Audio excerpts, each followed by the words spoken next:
আসছে পবিত্র ঈদ উল ফিতরের আনন্দ ভাগাভাগি করে নিতে অসহায় দারিদ্র ছাত্রছাত্রীদের মাঝে ঈদ সামগ্রী বিতরণ করেছে সোনাদিয়া মডেল নুরানী মাদ্রাসার অন্যতম প্রতিষ্ঠাতা সদস্য ও মরহুম হাজী জিয়াউল হক ফাউন্ডেশনের প্রতিষ্ঠাতা চেয়ারম্যান বিশিষ্ট সমাজসেবক আমেরিকান প্রবাসী সাইফুল ইসলাম ভূঁইয়া এর পক্ষ থেকে। এছাড়াও সিরাজ দুবাইয়ের পক্ষ থেকে নগদ অর্থ বিতরণ করা হয়। বুধবার সকালে সোনাদিয়া ইউনিয়নের পূর্ব চরেঙ্গা মানিক বাজারে অবস্থিত সোনাদিয়া মডেল নুরানী মাদ্রাসায় অর্ধ শতাধিক পরিবারের মাঝে এই ঈদ সামগ্রী বিতরণ করা হয়।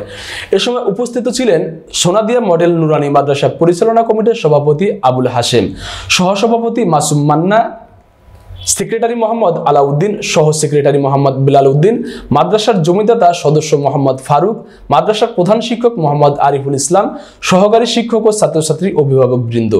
প্রতিটি পরিবারকে কয়েক প্রকার সেমাই, চিনি, দুধ, নুডলস, কিশমিশ সহ বিভিন্ন ঈদ সামগ্রী প্রদান করা হয়। এই সামগ্রীগুলো ঈদ সামগ্রী দিছে সাইফুল ইসলাম ভূঁইয়া, টাকাটা দিছে সিরাজ দুবাই।